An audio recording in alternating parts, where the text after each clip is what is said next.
The squirrels love chewing on the tubing. It's a nightmare. Last year was my worst ever. Ugh, daggone squirrels. So frustrating. Why? Bite. There's 50 bites on there. Maybe we should just electrify the whole thing.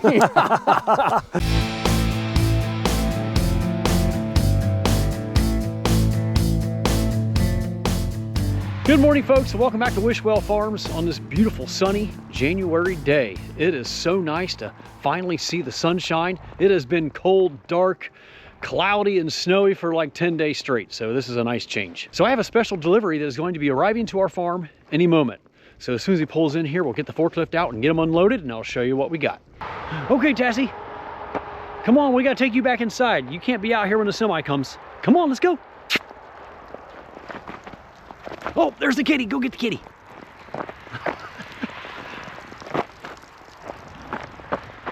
You ready? Let's go. All right, I'm gonna put my dog inside. And this time of year, I'm always worried about semis getting stuck in my driveway. It's already a pretty tight space for a 53-foot semi to make it around my driveway. And there's only about an inch out here. It's not real bad.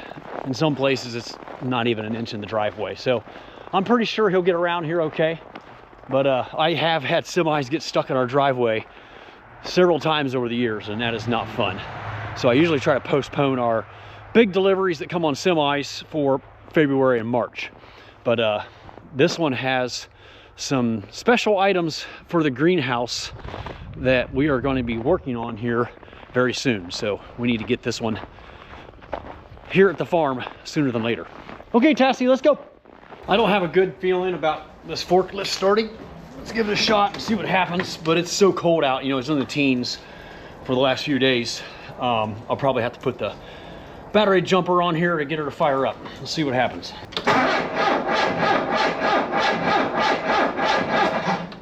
Yeah, that doesn't sound good. Let's get the battery charger. All right, got the battery charger on this little battery. Let's see what happens. Oh yeah.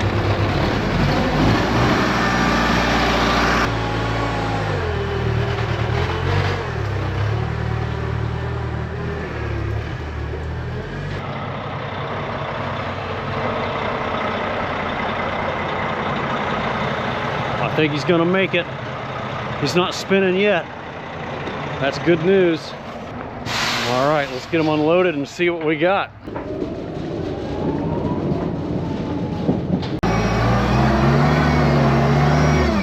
Uh-oh. Almost stuck. There's no traction out here.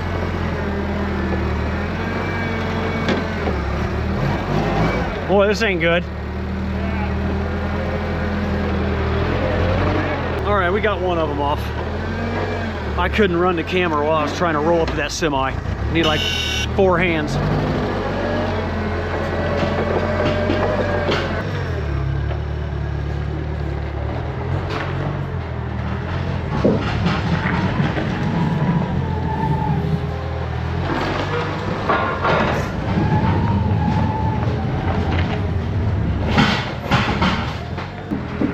And we got the final 2 skids coming off here. That one looks like it's leaning just a bit. I'll have to be careful with that one.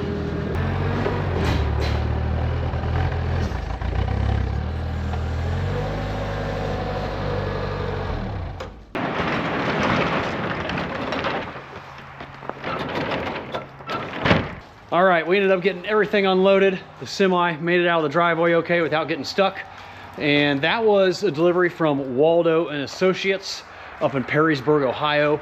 They have merged or got purchased by Griffin Greenhouse Supply. That's a huge multi-state regional greenhouse supply company. So here's the main item that was of most importance of getting early.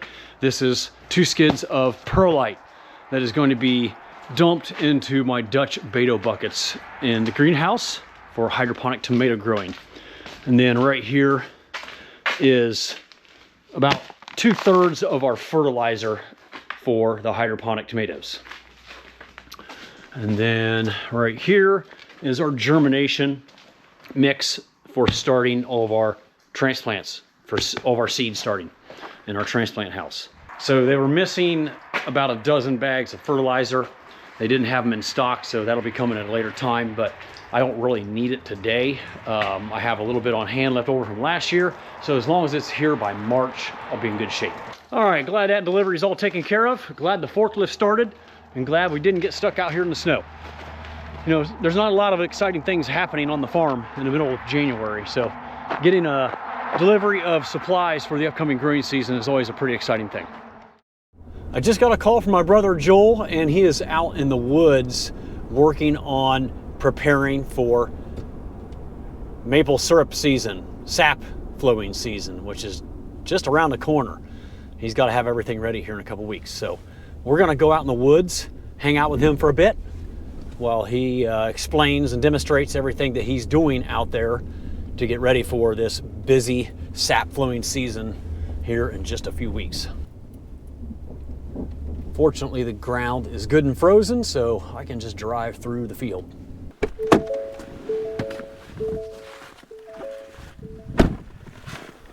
All right, let's go see if we can find him. He's out here somewhere. You can see his sap lines right there. He's got miles and miles of sap lines. All right. Oh, there he is. I see his ATV. Joel? There he is. All right, I found him, folks. This is my brother Joel. He's out here working on his sap lines, and he was just telling me that this is his favorite kind of weather. Yeah, I love this. This is, even though it's 20 degrees out, but there's no wind, the sun is shining down. Yeah, check this out. Getting some vitamin D. Oh, I mean, I would rather have fall and 50 degrees, but this is still, can't complain. After what we've I'm had. almost sweating right now. Oh, I know, it's nice. Having no wind makes all the difference in the world. You know what, after what we've been having for the last 10 days, this is beautiful. I mean, it's been cold, dark, cloudy, windy. Snowy. Oh, yeah. Single digits and teens. This isn't too bad. All right, so explain to me what you're doing here with all these little pieces. So right now, I'm fixing all these, the squirrels love chewing on the tubing. And it's a nightmare. Last year was my worst ever, and I'm seeing this year is gonna be like it again, probably. So I have to go through and, last year, I didn't fix a lot of these until I was actually tapping the trees. And that was a nightmare. I was like, I don't know if I want to do this again. It was so much work. Like, and just, are we talking like hundreds? Yeah, of probably, I would marks? say 500-600 individual little bites. Like, here's this is what they'll do. That's a really nasty looking piece, but so they'll nibble on it, like that. Jeez, and that's enough that sap will drip out of there, or you'll lose your suction. Yeah, so this is actually on a vacuum system. Yeah. And you can hear it when the vacuum is running. It'll start sucking really, and then you can see the air bubbles moving through really fast. And so that's the way you can find your leaks. But right now, I'm just doing a quick visual. I'm also a lot of branches will drop on the lines like this. That's what I figured. So I'm fixing a lot of that stuff, just getting things looking smooth for when I actually tap here in about 3 weeks or so. So these are bad ones you pulled off? Yeah. Are you ever able to splice them, or you just have to swap out the whole A lot tube? of times so you can see I repaired these over the past years. Oh, just with duct or black tape? Oh, wow. But electrical tape's not the best. I mean, it can get brittle and start leaking again. So I'm like, I need to replace a lot of these. These are called drop lines. So it drops down. You put your tap hole up here, and then I don't have the actual spile or tap, and then the sap will go down into there, then go follow that line downhill into that. I got a 3/4 inch main line. And then they all eventually run downhill to where you have a collection area, right? Yep, I have a vacuum pump and something called a releaser that releases the vacuum. And we'll be getting into all of that stuff later on when the stuff starts flowing. I just wanted to bring you guys out here and give you a little spiel about what he's doing out here to get things ready. I just needed some footage for the next video, to be honest with you. There's not a lot happening on my farm right now. So what is this thing? So this is my spool. I would usually put a 500, this only has like 100 foot left in or if that. So I'll put that on here, and then I would just hang it on this line and then just run it out. Oh, nice. So then I can weave between the trees. I'm not doing much of that right now since I'm just fixing little pieces and sections now. But eventually I might redo a lot of this tubing, because I did this about 8 or 9 years ago when I was being cheap and trying to just make it work, because I didn't know if I was actually going to keep doing maple syrup. It's a lot of investment to do it right. So right now I'm just checking the lines, looking for any obvious marks. So are you going to every single tree right now? Pretty much. We'll see. If I get to it, great. How many miles do you think you have out here of blue tubing? I'm guessing maybe 5 miles. Holy moly. Or so. And how many taps? About 1,500 taps. About 1,500, okay. And about 1,000 in this woods, and then maybe about 500 in the other woods. Okay, so you got several different woods. So we got 25, 30 acres of woods here. I don't know, is it even 25 acres? It's only about 20. Okay, we're in a 20-acre woods right now, and then he has another woods over here. It's kind of connected to our woods. That's probably another 10 or something. Yeah, yeah. So this is what I'm doing. I'm replacing this one because it's just this is all full of mold and just nasty stuff. So I'm just going to replace. There's different ways you can replace it, but you're just slicing it. I'm trying to slice it just above, so just below the barb. That nipple there. I'm trying to slice it right there so I don't nick that first part of the barb. And then I am unfortunately cutting that one. Other people, what they'll do is they'll cut this entire section out. Yeah. But right now, this works for what I've been doing. And then I'll. Have you talked to other sap? What do you call yourself? Sugar maker? A sugar. Whatever. Are you talking to other maple syrup I keep wanting to producer? say growers. They're not growers. Maple syrup producer. Yeah. Have you talked to other syrup producers about how they're dealing with deer, squirrels, branches, things like that? Actually, I was just talking to an Amish buddy of mine, and like, dude, I'm just struggling with this squirrel. It's like, oh, I just have some salt blocks out. I'm like, I've been doing this for 9 years. I've never heard anyone talking about putting a salt block out. So I literally just put 2 salt blocks out just half hour ago. So the squirrels will go to the salt? Yeah. So instead of maybe trying to find something inside the tube. Yeah. Instead of finding some salts or even your skin oil. I was reading an article in the Maple News. There's an actual Maple News magazine. And one of the guys was talking about he uses gloves because his skin oils will get on the tubing, and that could lure the squirrels too. So any precaution you can take to try to keep those dang squirrels out. And there's no way you can keep the squirrels off this section because obviously they just climb right up the tree and it's right there within their reach. Talking to my father-in-law, and I was like, seeing who any ideas, like, maybe we should just electrify the whole thing. I'll put in 5 miles of electric wire, and I don't know if it even work because it'd probably short out you'd have to have that special. Well, you might want to see this. So this is a little tool that that saves your hands and otherwise you have to heat it up or so this I just copied this. I didn't design it or anything. So you just made that. Yeah. Okay. I didn't want to spend $100, so I just made one. This might be the white. How many taps go on most trees? Looks like you got 3 on this one. Yeah, 3 is the max you want to put. I mean, a lot of my vacuum level isn't super high. Like a lot of guys have super high vacuum up to 28, 29 inches of mercury, which is almost a pure vacuum. Okay. I'm not quite getting that. I might be around 20. Okay. So it all depends how high your vacuum. If you have really high vacuum, you can get by with just putting 1, maybe 2 taps. Oh, okay. Interesting. It's almost diminishing returns. The more taps you add, you don't get double the sap if you're going from 1 to 2. You maybe get 50% more sap. Okay, so it's based on the vacuum power percent, not the amount of taps per tree. A little, it's a combination of both of them. If you're not on vacuum, you would maybe want to, if you're just doing buckets, you may want to put 3 taps on. Okay. But the negative with putting too many taps on, you're going to run out of places to tap in the future. So you can only tap. Here's my hole from 9 years ago. Really? 8 years ago, 7, and what is 6, this? This 5, last year? 4, 3. Yeah, these are all, so this had 3 taps on it. So each of those holes is a different year. Oh my. So you knew exactly how many years you've been out here. Yeah. 1, 2, 3, 4, 5, 6, 7, 8. This will be the 9th. And this is 9th year. Yeah. Wow. I would have guessed you've only been doing this for 5 or 6 years. I know, that's what I thought when I said, I keep forgetting I'm getting old.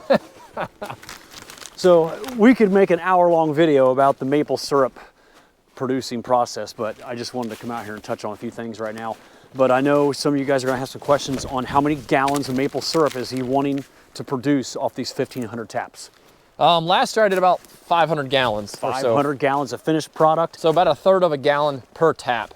Which is on the lower end, but a lot of people brag how many gallons they get per tap or how much syrup they get per tap. I don't really care about that. I just want to get as much sap out of the woods as possible. Yeah. Without hurting the trees. Right. The trees have plenty. So to get 1 gallon of syrup, it's about 45 gallons of sap on average? Yeah, it starts out, it depends from different woods and different types of trees. Okay. But our woods averages from 45 up to even 80 at the end of the Holy season. moly. So the sap, the sugar content from the sap goes down as the season progresses. Usually starts out about 2% sugar content. Then it gets down about even 1 by the end of the season. Oh, wow. So it can really. And here we are, January 10th today.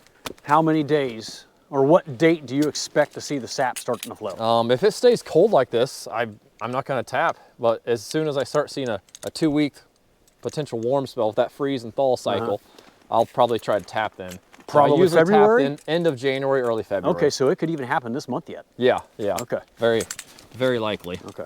You mentioned something about different types of trees. I'm assuming you're tapping only maples, Yeah, only maples. but there's different varieties of maple yeah, there's trees there's out the here. standard sugar maple, which has the highest sugar content. There's like soft maples, there's red maples, you can tap Silver any- maple? Yeah, that's what's in my yard. It's a soft maple, so people also that's call it what's a considered a soft silver maple. Yeah, they grow a lot faster. The sugar content's not as high. Yeah. Even if anyone listening to this video wants to tap your trees in your yard, I recommend it because the sugar content is actually higher because they're not competing against a bunch of other trees. Oh, really? So you can actually get like 4% or 20-to-1 ratio. Oh, wow. From some of my friends tap their yard trees, and it only takes about 20 gallons. They get a whole gallon of syrup. Is that right? And one tree, like one tap, like I was saying, will get. I mean, you can get a quart roughly per tap hole of finished syrup. Okay. So about roughly 10 to gallons, 10 to 20 gallons, running if you're running vacuum or not. I've been coming out here talking with him a little bit here and there for like the last 6 years probably. I don't know, how long has it been since we made that first maple syrup video? That was probably three or 4 years ago. I already have a maple syrup video, so if you guys are interested in checking that out, I'm gonna link that down in the description box below so you can watch that now. But I will be making a new video, maybe several videos of the entire process, hopefully. I say that now, but I start getting busy in my greenhouses and I can't get away, and then I miss an opportunity to come out here and see him doing something, and then before you know it, the season's over. So I'll do my best to put together an updated maple syrup video now that he's been doing this for almost 9 years, because things have changed quite a bit since the last video. Ugh, daggone squirrels. Like every other tree, you're finding squirrel damage. It's so frustrating.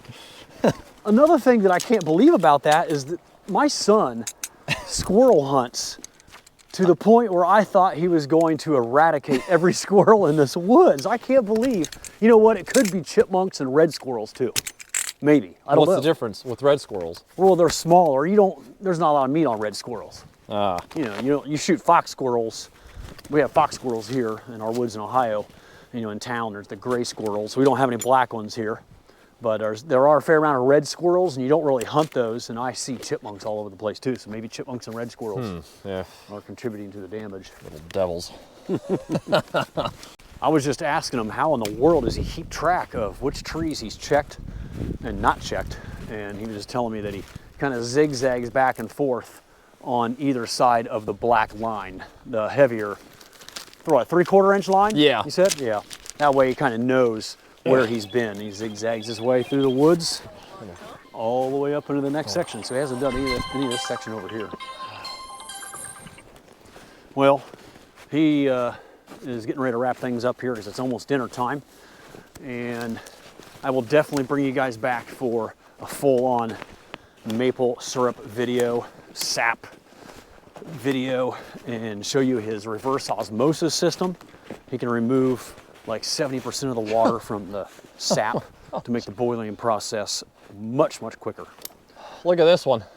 Oh, he just found a bad one. Oh, Check it out. I mean, just why? Is it just one little nick? No, not this time. Bite. There's 50 bites on there. See, at first glance, I would have thought that was dry crack. But then you see over here, they gnawed all the way through. Oh. They came up this tree numerous times and destroyed an entire foot of that hose. Gosh. Wow. Yeah, that has to be so aggravating. If you were my age, you'd probably be throwing up your hands and walking away from this. All right, Joel, thanks. We'll talk to you later. Thanks for stopping out. Yep. That's always pretty interesting to me to see everything Joel's doing out there in the woods, getting ready for maple syrup season. It's hard to believe that the sap could start flowing here in just a couple weeks. You just never know what the season's gonna hold. Every year is a little bit different, just like vegetable farming. But I gotta tell you, my hands and toes are freezing. I was only out there for like 20 minutes with them. I'm just not used to this cold weather. We had such a mild fall and early winter season. I haven't really had time to get acclimated to it. But like I said, I will bring you back for several maple syrup videos here in February and March, hopefully before I get too busy on the farm, and show you the whole process. It's pretty interesting stuff. This is where we're going to wrap this one up today, folks. As always, thank you so much for watching. I really appreciate it, and I'll see y'all again real soon. Down on the farm.